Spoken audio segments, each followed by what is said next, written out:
ಇನ್ನು big finally ಎರಡನೇ ಸುದ್ದಿ. ಬಿಕ್ಲು ಶಿವ ಕೊಲೆ ಕೇಸ್ನಲ್ಲಿ ಮಾಜಿ ಮಂತ್ರಿಗೆ ಸಿಕ್ಕಾಪಟ್ಟೆ ಟೆನ್ಷನ್ ಶುರುವಾಗಿದೆ.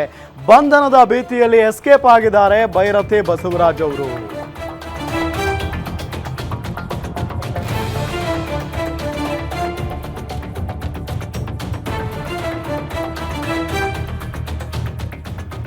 ಭೈರತಿ ಬಸವರಾಜ್ಗಾಗಿ ಹುಡುಕಾಟವನ್ನ ನಡೆಸ್ತಾ ಇದೆ ಸಿಐಡಿ ತಂಡ. ಬಿಕ್ಲು ಶಿವ ಪ್ರಕರಣದಲ್ಲಿ 4ನೇ ಆರೋಪಿಯಾಗಿದ್ದ ಭೈರತಿ ಬಸವರಾಜ್ ಎಲ್ಲಿದ್ದಾರೆ ಅಂತ ಹುಡುಕಾಟ ನಡೆಸ್ತಾ ಇದೆ ಸಿಐಡಿ. ಪುಣೆಯಲ್ಲಿರೋ ಮಾಹಿತಿ ಪಡೆದು ವಿಶೇಷ ತಂಡ ಅಲ್ಲಿಗೆ ಹೋಗಿದೆ. ಪುಣೆ ಬಳಿಕ ಬೇರೆಡೆ ತೆರಳಿದ್ದಾರಾ ಅಥವಾ ಪುಣೆಯಲ್ಲೇ ಇದ್ದಾರಾ ಅನ್ನೋ ಪ್ರಶ್ನೆ ಇದೆ. ಪುಣೆಗೆ ಎಂಟ್ರಿ ಆಗುವ ಕೆಲ ಟೋಲ್ಗಳಲ್ಲಿ ಸಿಐಡಿ ತಂಡ ಬೀಡು ಬಿಟ್ಟಿದೆ. ಎಲ್ಲ ಟೋಲ್ಗಳ ಸಿಸಿಟಿವಿ ದೃಶ್ಯಾವಳಿಯನ್ನ ಪರಿಶೀಲನೆ ಮಾಡ್ತಾ ಇದ್ದಾರೆ. ಬಿಕ್ಲು ಶಿವ ಕೊಲೆ ಪ್ರಕರಣದಲ್ಲಿ ಮಾಜಿ ಮಂತ್ರಿ ಭೈರತಿ ಬಸವರಾಜ್ ಅವರಿಗೆ ಟೆನ್ಷನ್ ಶುರುವಾಗಿದೆ. ಈಗ ಯಾವಾಗ ಅವರ ಅರ್ಜಿ ತಿರಸ್ಕಾರಗೊಂಡು ಕೋರ್ಟ್ನಲ್ಲಿ ಏಕಾಏಕಿ ಎಸ್ಕೇಪ್ ಆಗಿಬಿಟ್ಟಿದ್ದಾರೆ.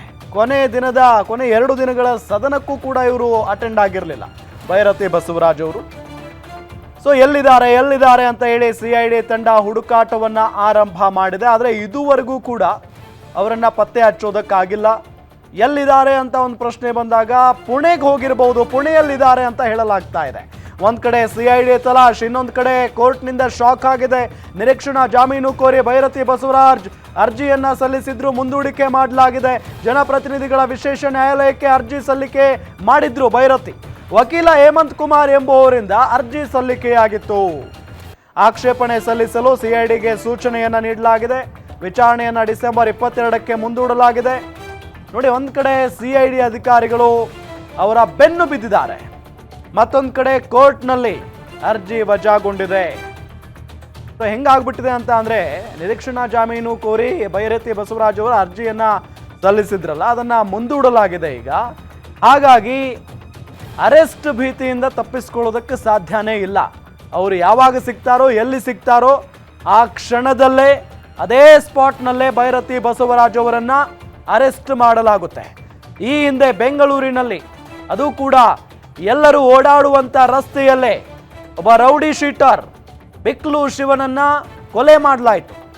ಈ ಪ್ರಕರಣದ ಜಾಡು ಹಿಡಿದಂತ ಅಧಿಕಾರಿಗಳಿಗೆ ಆ ಕೊಲೆ ಪ್ರಕರಣದಲ್ಲಿ ಯಾರ್ಯಾರಿದ್ದಾರೆ ಅಂತ ಹೇಳಿ ಗೊತ್ತಾಗ್ತಾ ಹೋಗುತ್ತೆ. ಬಹಳ ಪ್ರಮುಖವಾಗಿ ಇದರ ಹಿಂದೆ ಭೈರತಿ ಬಸವರಾಜ್ ಅವರು ಕೂಡ ಇದ್ದಾರೆ ಅಂತ ಹೇಳಲಾಗುತ್ತೆ.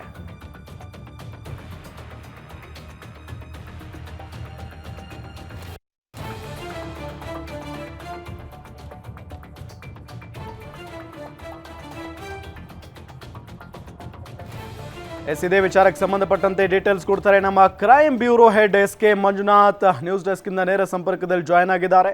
ಮಂಜುನಾಥ್, ಒಂದ್ ಕಡೆ ಈ ಸಹಜವಾಗಿ ಯಾವಾಗ ಅರೆಸ್ಟ್ ಮಾಡ್ತಾರೆ ಭೈರತಿ ಬಸವರಾಜ್ ಅವರನ್ನ ಅನ್ನೋ ಪ್ರಶ್ನೆ ಅಂತೂ ಇದ್ದೇ ಇತ್ತು. ಈಗ ಎಲ್ಲಿದ್ದಾರೆ ಭೈರತಿ ಬಸವರಾಜ್ ಅವರು? ಸಿಐಡಿ ಅಧಿಕಾರಿಗಳ ಕಾರ್ಯಾಚರಣೆ ಯಾವ ರೀತಿಯಾಗಿ ನಡೀತಾ ಇದೆ?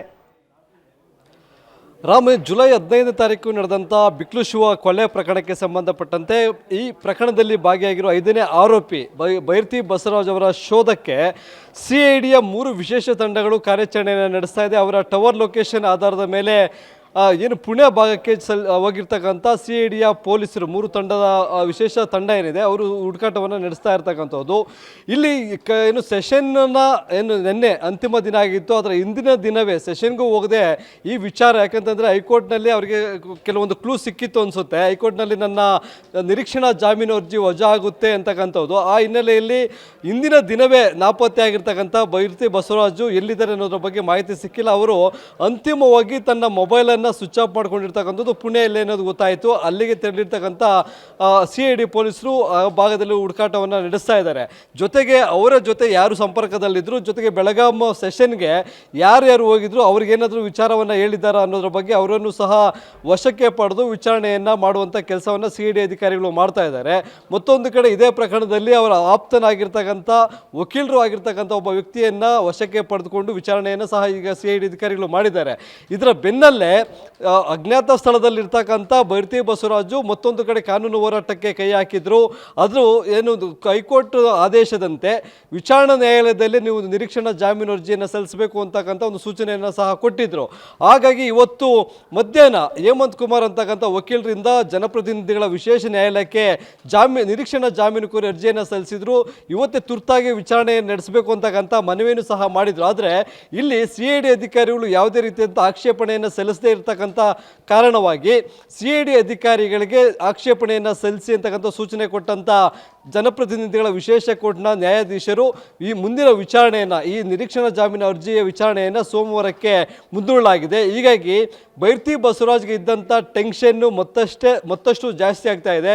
ಒಂದು ಕಡೆ ಹೈಕೋರ್ಟ್ನಲ್ಲಿ ನಿರೀಕ್ಷಣಾ ಜಾಮೀನು ಅರ್ಜಿ ವಜಾ ಆಯಿತು, ಜೊತೆಗೆ ಏನು ನೀವು ನಿರೀಕ್ಷಣಾ ಜಾಮೀನನ್ನು ಪಡೆದುಕೊಳ್ಬೇಕಾದ್ರೆ ಕೆಳ ಹಂತದ ನ್ಯಾಯಾಲಯದಲ್ಲೇ ಅಂದರೆ ವಿಚಾರಣಾ ನ್ಯಾಯಾಲಯದಲ್ಲೇ ಅರ್ಜಿಯನ್ನು ಸಲ್ಲಿಸಬೇಕು ಅಂತಕ್ಕಂಥ ಸೂಚನೆಯನ್ನು ಕೊಟ್ಟು ಅದರ ಪ್ರಕಾರ ಅರ್ಜಿ ಸಲ್ಲಿಸಿದ್ರು.